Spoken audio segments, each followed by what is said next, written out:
Hey, what's up? My name is Ray.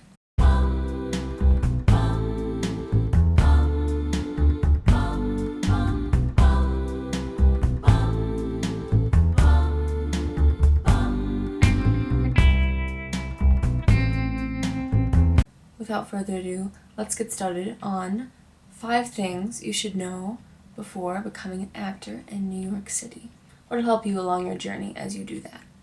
First of all, the most common overarching misconception is people who are like, oh, so you're trying to be an actor? And it's like, no, I am an actor. If you're doing it, you are an actor. There's no, oh, you have to be famous to be successful. So squash that. You do the work. You, my friend, are an artiste. Now, second thing that you might want to keep in mind is that you'll need to get a headshot and a resume. So, headshot, for example, can look something like this. Obviously, you want to do better than me and keep them updated because my hair is different and I'm in the process of revamping a chorus line. Okay. And then back of the side, you have a resume. You can format this in several different ways, but this is just one example. Your name at the top. Pick whatever clear, readable font that you prefer. You'll have your contact information, phone number, email address, and a website if you have one. You'll list your hair color, your height, your eyes, and your weight or not. That's up to you. And they can always ask you that later when you're costuming.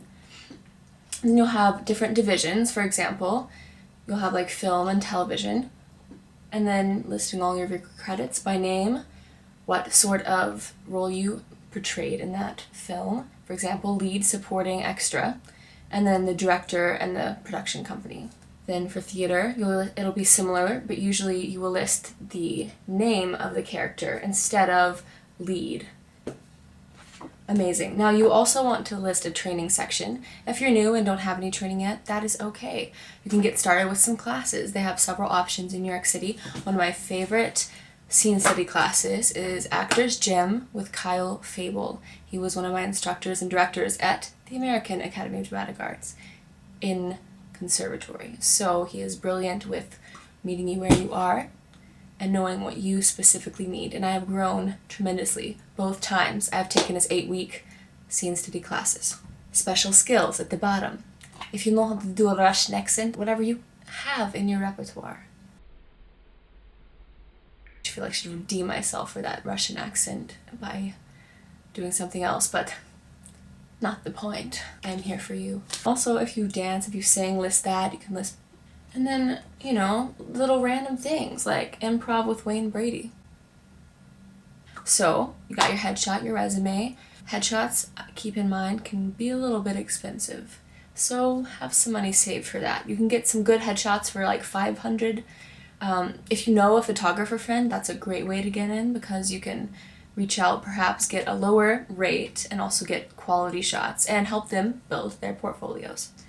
So, third thing to keep in mind is an EPA versus an open call. So an EPA is an equity principal audition, and this is specifically for equity. EMCs can also get on the list and then have their separate list. Once sign-in starts, equities get a time slot and they can leave and come back. EMC, once all the equity have gotten a time slot, can start to fill in the remaining time slots. And then the remainder of the EMC will get on a separate list just in case there's no shows or they move quicker than anticipated. And the third list is, unfortunately, if you're non-equity. And I have been to probably 7 EPAs in my time here in New York, and that's enough because I rarely, if ever, get seen. I've gotten seen twice, which honestly is good considering the odds. But naturally, they're wanting to cast equity and EMC first, so your odds really are low. Now, open call. Anybody, no matter whether you're in the union or not, you can go to the open call, sign up on the list, and get seen as the order you sign up. Amazing. A better chance, in my opinion, then going to an EPA, getting up at 4 a.m. to be there in order to get at the top of the non-nec list and waiting in the cold, and a homeless man is waiting with you. That's the reality of New York EPAs. Headshot, resume, EPAs, open calls, sensational. The fourth thing I would like to mention, if you are moving to New York City to become an actor, is Actors Connection. They provide a wonderful service.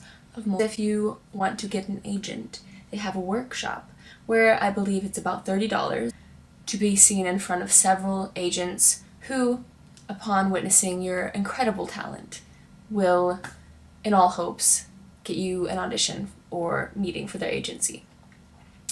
Auditions and meetings for agencies, I could get onto this topic for a while, but some things you want to keep in mind is you're going to need some sort of material to present to them, usually a monologue or 2 monologues, one comedic, one dramatic, about 1 to 2 minutes in length. Don't go past 2 minutes. You'll want to make sure you're able to talk about what you have to sell to the industry and to this agent.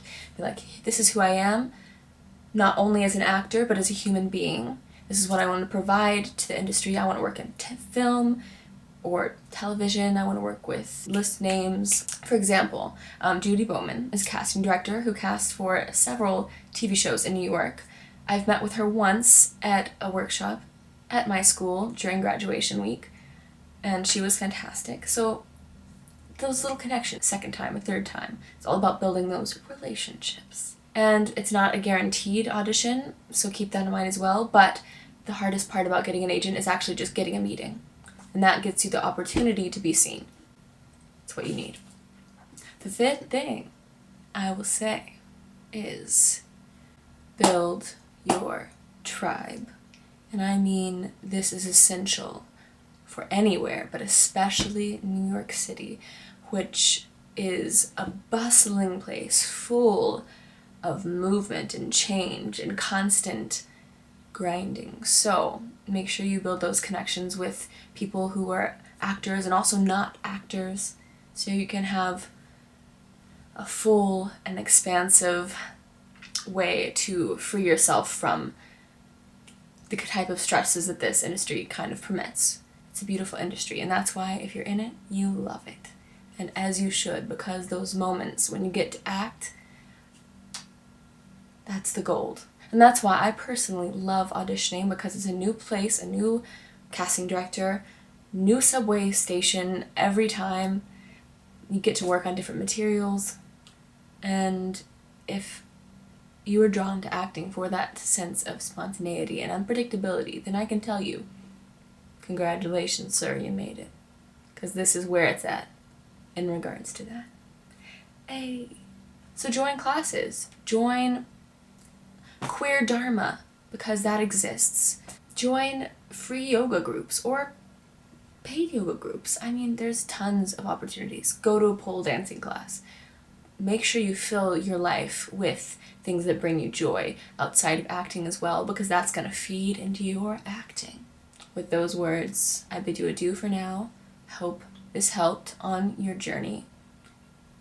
And I want to reiterate how proud I am of you for taking this first step, or 1,000th step, depending on where you are. And either one is exactly where you should be.